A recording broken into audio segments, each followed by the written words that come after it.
Right, hello everybody, welcome back to The Golden Sky. Today, it is the 3rd of November 2025. It is a Monday, it is a rare Monday video. It is the Monday match preview for Liverpool v Real Madrid tomorrow night. I've had a mad day, but I was determined to get this one out for you all, so I hope you all enjoy it. I'm Tom, this is The Golden Sky, and if you are new to the channel, drop a subscribe because we are so close to 200 subscribers now. Want to say, guys, before we get into the video, the support on the last couple of videos has been absolutely amazing. Anyone who liked or commented or subscribed or even just watched, really appreciate it. So thank you very much for that. Let's keep it going. Let's hit 20 likes on this video like we have been doing recently. Comment away what you think the score prediction might be or your thoughts on the game for Real Madrid. And also subscribe. Let's get to 200 podcast listeners, 5-star rating and reviews. Support on there has been awesome as well. So thank you very much for that, everybody. Like I said, today's been a mad day. At the time of recording, it is 9 PM right now as I'm recording this. So I'll hopefully have it turned around for you before it's too late and you can watch tonight or on Tuesday before the game. Work's been crazy, but that doesn't stop me, It's time to make a video talking about Liverpool, talking about Real Madrid, everything that you need to know. I've got a mate at work tomorrow who is in London all day, watching, doing his work in London, and then getting the train to go and watch Liverpool at Anfield for this game, and I couldn't be more jealous of him. But for the rest of us, I've got you covered. I'm going to tell you everything you need to know about Liverpool, about Real Madrid. We're going to look at some clips. We're going to look at my predicted 11s for both teams. We're going to talk about tactics. We're going to talk about players individually. Let's get into it. Starting with the predicted Liverpool 11. All right, guys, this is my predicted 11 for tomorrow. And to be honest, it's really difficult to call. Quick turnaround, and with 3 big games, with City coming up on the weekend, although Slot said this isn't in his thoughts, the game on Sunday against City when he's picking the team today, I think it must be a little bit for fitness reasons. So it's difficult to pick the team, but this is what I've picked. So Marmadashvili is in the goal. Conor Bradley will start at right back with Konate and Van Dijk at centre backs as per. Now, I think Kirkes comes back in at left back. I do think that, whether it's the right decision or not, we can talk about, but I do think he comes in at left back. I think the midfield is the most difficult place to call. Now, Gravenberch was injured, but he's Slot's favourite player, no doubt about it. So I think he starts again. I think Slot thinks he's vital to how we play. And to be honest, he probably is. And Szoboszlai as well is undroppable at the minute, as he has been all year. I think he will definitely play. Wirtz is starting for me because he didn't start on the weekend. And McAllister started against Palace and obviously on the weekend as well. Played an hour against Palace more than anybody else did in that game. So for me, he's the one who misses out, despite him having a much better game against Villa on the weekend than any game this season for him. Leaving Gakpo, Ekitike and Salah up front, that kind of picks itself, really. The only thing I think that is interesting with our team, well, not the only thing, there's a couple of things, but the most interesting thing to me is I think there's a dilemma of, does he play this, what we're seeing here? Does he play McAllister again instead of Wirtz, stick with that midfield? I don't think he'll do that. I think he'll start Wirtz in this one, regardless of who else is playing. One thing I think he might do is, does he leave Ekitike on the bench and go with Maka and play something like this, where we have maybe like double false nines or double 10s, Wirtz and Szoboszlai, whatever you want to call it, and we end up with something that looks a little bit like this, maybe with like a box midfield. Real Madrid play a little bit with a box midfield at times, so maybe we might try and match up with them, something like that. This wouldn't surprise me all that much, but I have put Ekitike in there. If I had to put my life on the line, I think he'll start him just because he didn't play any minutes against Palace, and then he was brought off against Villa. So I think he's probably fresh enough to play again, even though he did look a bit tired when he came off. But he's our only striker. Isak didn't train. Curtis Jones did. Frimpong and Alisson both out still, so no options for them in this game. Jones back probably on the bench, I'd imagine, in this one. Hopefully he's fit enough to make it. And then the only other options we've got, I suppose, are Chiesa who's not going to start. So that leaves, the fullbacks. So there's no chance Calvin Ramsey plays this game. I don't even know if he's registered. Don't think he is. Kirkes, I think, will start at left back. The reason why I've gone with Kirkes over Robbo is not because of anything to do with form. If it was up to me, I would pick Robbo in this game without a shadow of a doubt. And I might be wrong. You might pick Robbo. But I think he wants to show that faith in Kirkes. I think he wants to show, he's not just, ostracized him from the team altogether. I think he wants to show that Kirkes is still his first choice left back, I think. And, reward him with a big game start here. Not that his form deserves it, but just to show some faith in the player. It would be a big test for him, although Real Madrid don't tend to play with much of an out-and-out right winger. So perhaps he could have some joy. Maybe that's something Slot's looked at when watching Real Madrid. No doubt they will have been scouting them. So, other talking points for Liverpool. And listen, guys, like I said, I was desperate to get this video out. So this video, we're going to try and talk about as much as possible, but maybe in a slightly more condensed form than some previews are. So, one thing to talk about definitely is Trent Alexander-Arnold coming back to Anfield. Now, listen, Trent decided today to post a photo of himself arriving off the plane, and he's put on his Instagram or whatever, and it says he's put home on it. Like, this fella has the nerve of him is unbelievable. Honestly, it really is. To leave us the way he did and then come back and say he's at home, well, it's just unbelievable. You shouldn't have left then, should you, lad? Really, if it's your home. Now, he's been injured. I know we're in the Liverpool section here, but I think it's relevant to talk about Trent in this section of the video. He's been injured for Real Madrid. He hasn't been playing for them. And spoiler alert, when I do Real Madrid's team in a minute, I will not be putting him in the starting 11. I don't think he's going to start. But the reason why I'm talking about him is because our players, Van Dijk was asked about him, Gravenberch was asked about him, and Slot was asked about him over today. That's the quotes have come out. And they all basically said the same thing. They're not going to talk about Trent. They're certainly not going to say that they hope for a hostile atmosphere. They've all said basically, all I will say, and I'm talking for them now, is Trent at Liverpool was an excellent player, which he was. We can't deny that. And he's their friend. And Slot said he was a great vice captain, and they'll be pleased to see him back at Anfield. I'm not sure I'll be so pleased to see him. Let me put it that way. I'm not sure Anfield will be so pleased to see him either. He posted that photo. That just adds fuel to the fire. There's also been interviews of him speaking perfect Spanish. The thing with Trent is, for those of you who are convinced that he left Liverpool, it was this really, really tough decision and he had to, really make up his mind on the last day. The wool's kind of been pulled over your eyes, guys. It really has, because,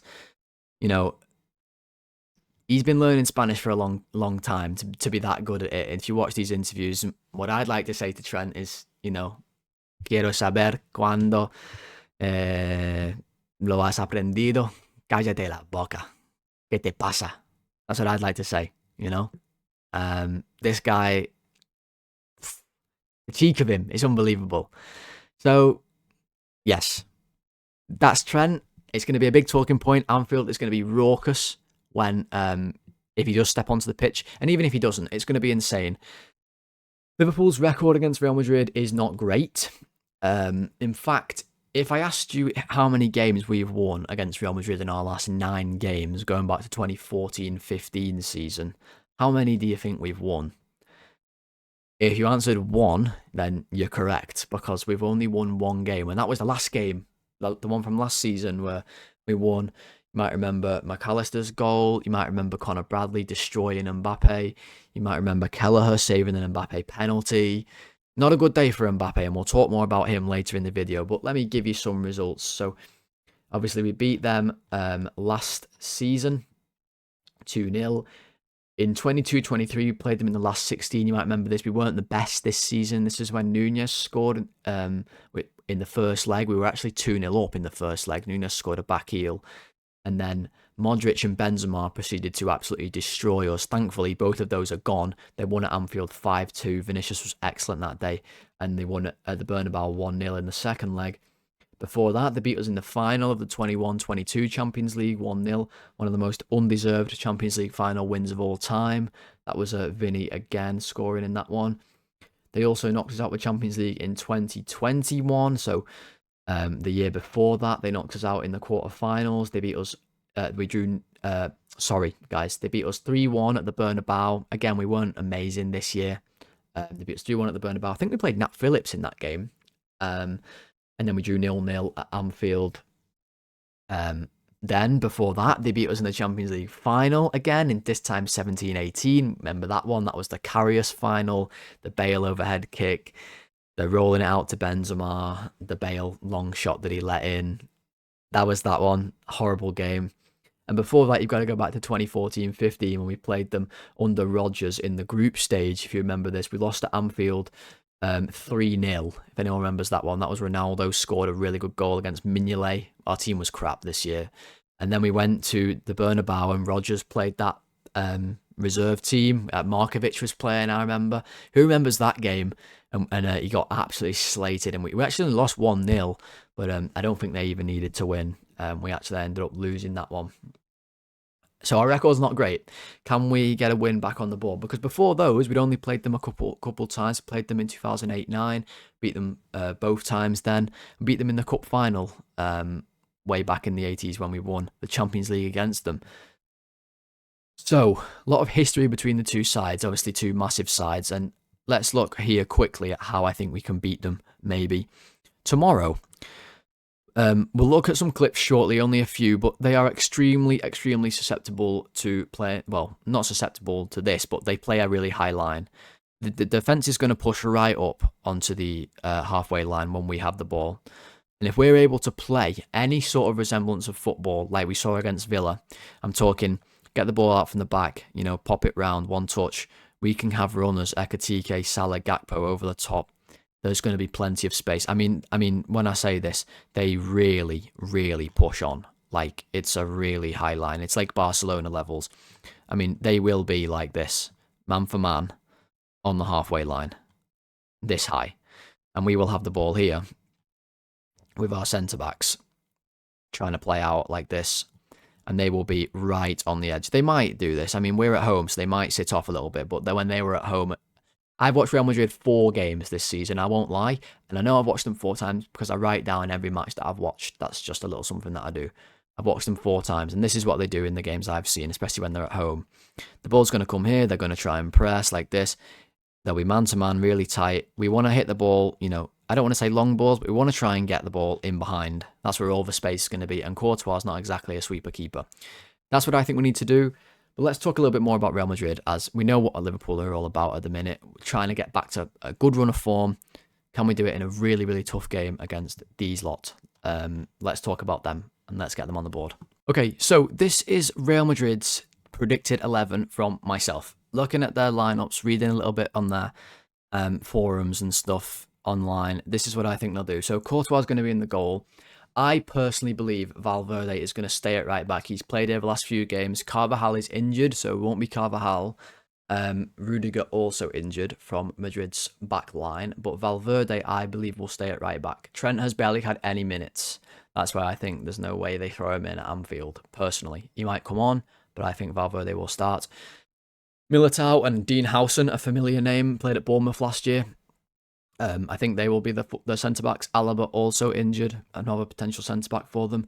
Alvaro Carreras will play at left-back, and this fella is an absolute beast of a full-back, let me tell you that much. Was actually at United's academy, sold by Ten Hag. Tchouaméni will be in the middle, anchoring the play, and then this is really where it gets difficult. I mean, Bellingham's going to play. I think Arda Güler will also play. He's been really good for them this season. Then it's like Vinny will be on the left, Mbappe will be up front, but then will it be Camavinga in the middle? I personally think it will. Will they go Mastantuono? If you don't know about Mastantuono, I will tell you about him in this video.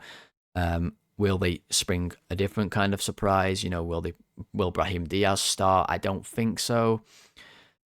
This is what I think they will end up with. And it's an unbelievable team. Let's not get it, let's not get it confused. They are top of La Liga, Real Madrid. 10 wins, 1 loss, and that was a 5-2 loss to Atletico Madrid, one of the games I watched this season. They conceded 4 set pieces in that game.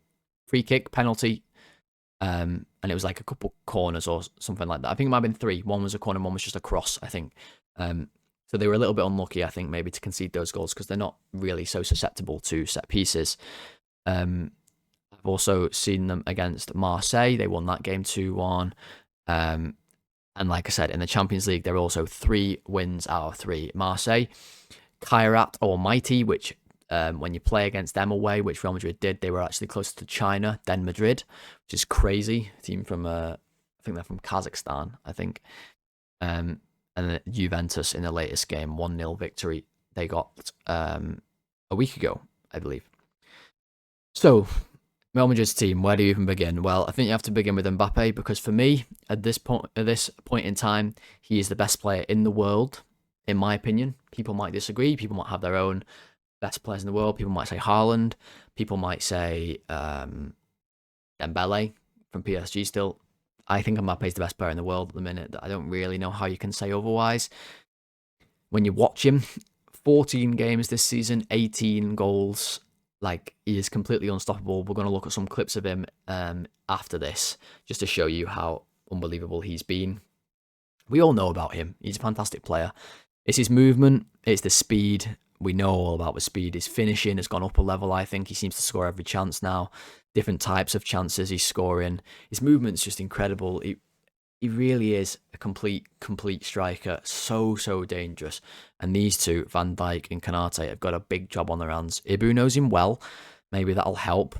Or maybe it'll strike the fear of God into him because this fella is not to be messed around with.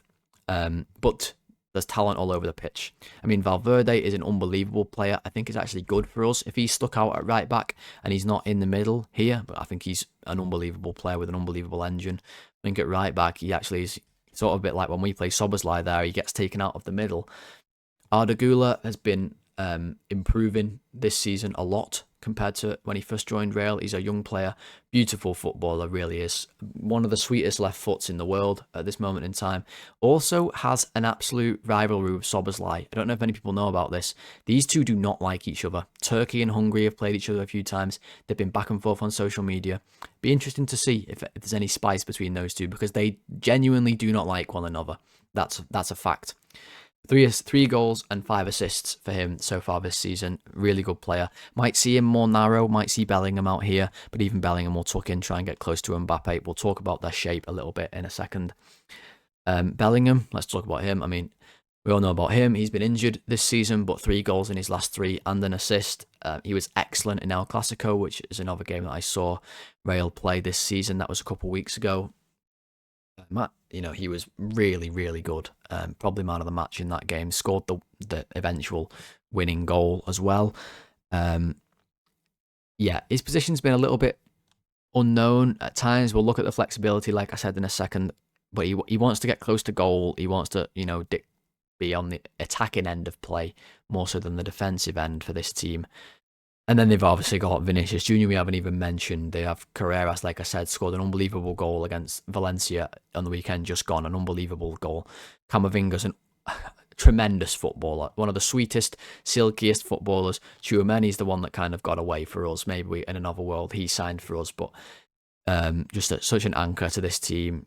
Defensively, really solid. Only conceded 1 goal in the Champions League so far. And Mastantuono, you need to look out for him as well. He might start. I don't think they will go with him. Extremely young player. I think he might even be 18 still, from Argentina. They just signed him from River Plate this summer. An absolutely massive talent. Scored a goal for them already. If he's going to play, it'll be on this right wing. He's left-footed. Amazing left foot. Can take a set piece brilliantly, like shooting from way out. Spent big money on him. He's going to be a real star for the future. Mastantuono. Franco Mastantuono. What a cool name. But hopefully he doesn't do anything against us.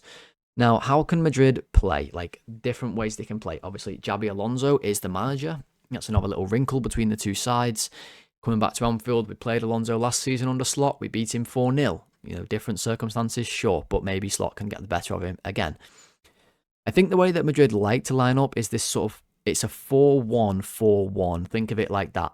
It's not a 4-3-3 if they line up like this with Bellingham and Vinny, sort of the wider players, or Gula and Bellingham, because Bellingham and Gula aren't really wide players. They want to tuck in like this and they get really close. Vinny's going to give you the width, and Mbappe also likes to sort of pull over here, but this season he's made more runs down this right channel. He's really added that to his game.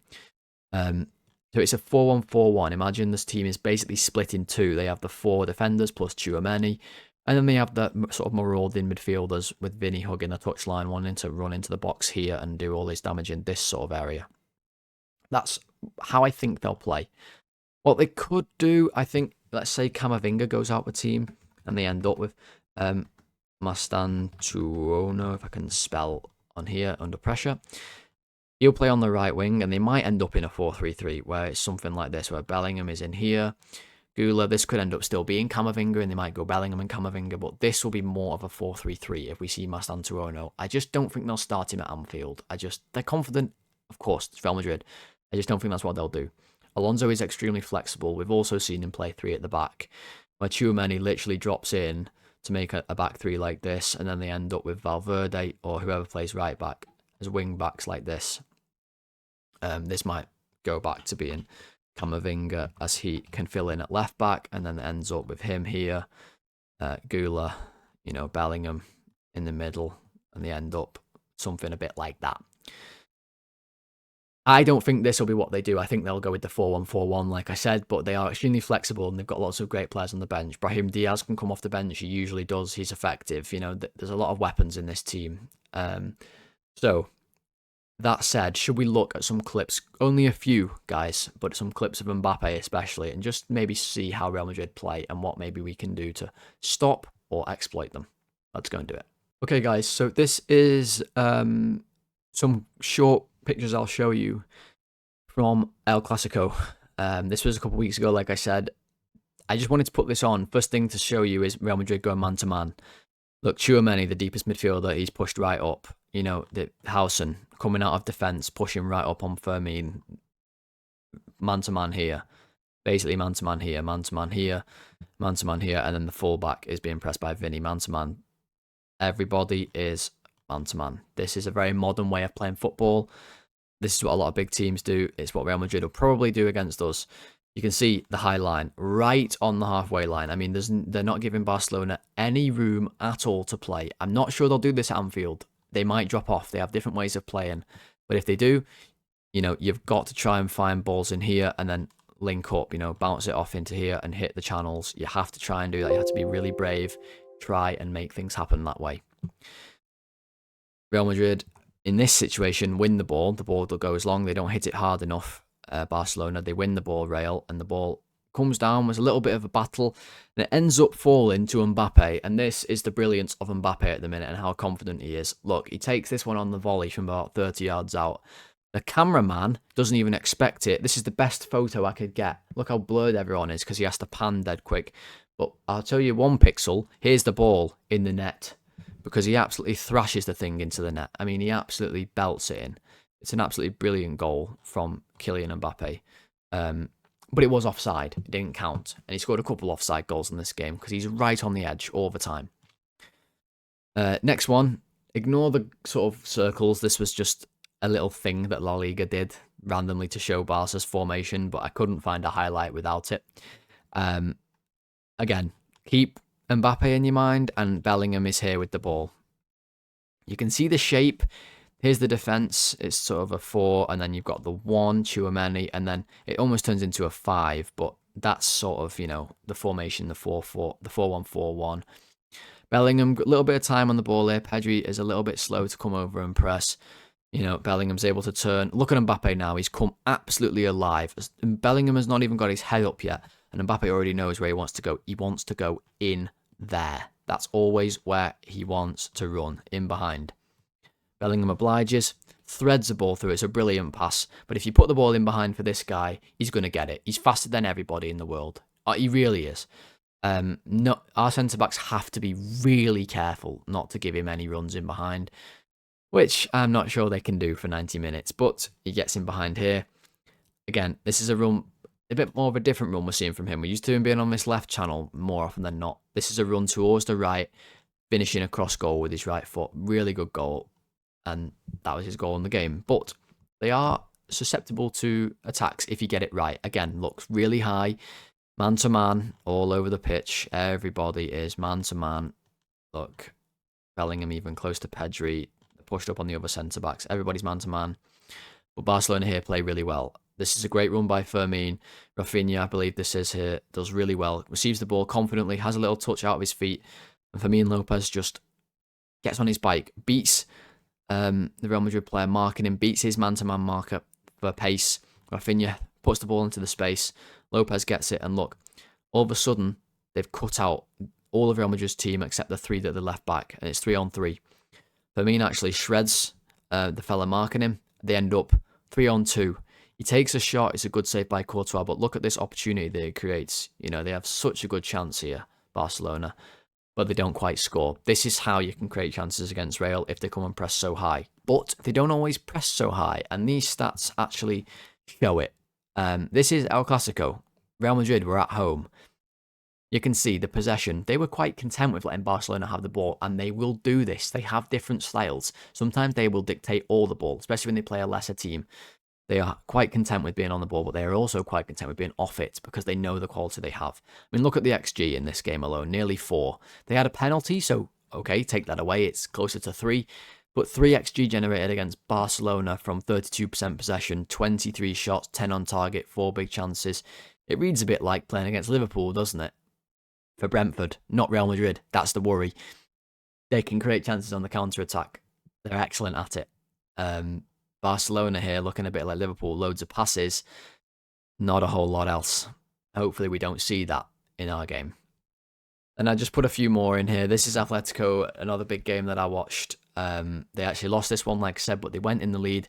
And I just want you to watch Mbappe again. This is the brilliance of him at the minute. So Tchouaméni has the ball. Mbappe just comes for a simple pass, hits it out first time to the wing. He's forced the defender in the back 5 of Atleti to sort of jump out to try and tackle him. He doesn't get there in time. And just like that, he's gone. If you do that, if you make a mistake as easy as that, he's gone. He's too fast. Arda Güler, left-footed, brilliant passer of the ball. Just hits it, simple, into this channel. He's too quick. He's away, gets in, and again, it's that similar finish against Barca. Right channel, across goal. This is what he's added to his game, I would say. He's the most deadly striker in the world. He's the best player in the world at the minute. We need to try and keep him quiet. Can we do it? We'll see. Let's finish the video off with Super 6 Champions League edition. Okay, guys, Super 6 Champions League edition. Liverpool v Real Madrid is the first game, and a lot of people think Real Madrid are going to win. Well, I can't ever bet against Liverpool, can I, in this? I just can't. So, let's go 3-1. Call me crazy. 3-1. No, 3-2. We're going to give up 2 goals, aren't we? 3-2.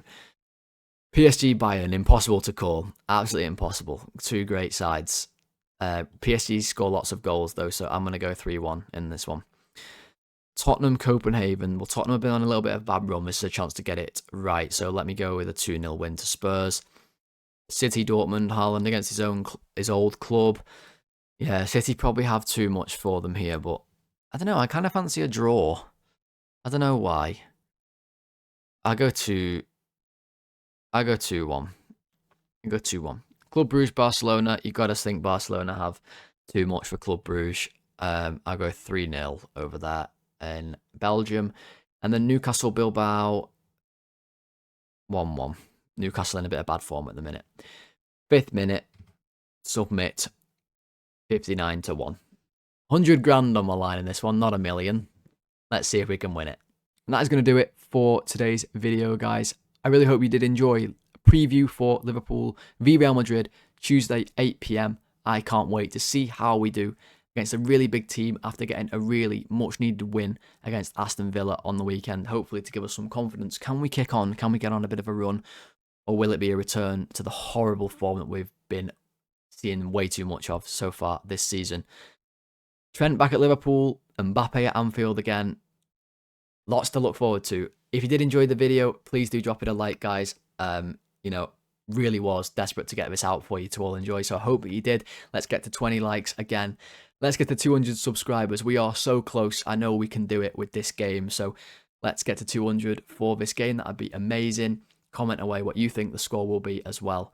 Podcast listeners, thank you for listening. YouTube viewers, thank you for watching. I'll speak to you in the ratings Tuesday night after hopefully Liverpool win. Until then, guys, have a good rest of your day.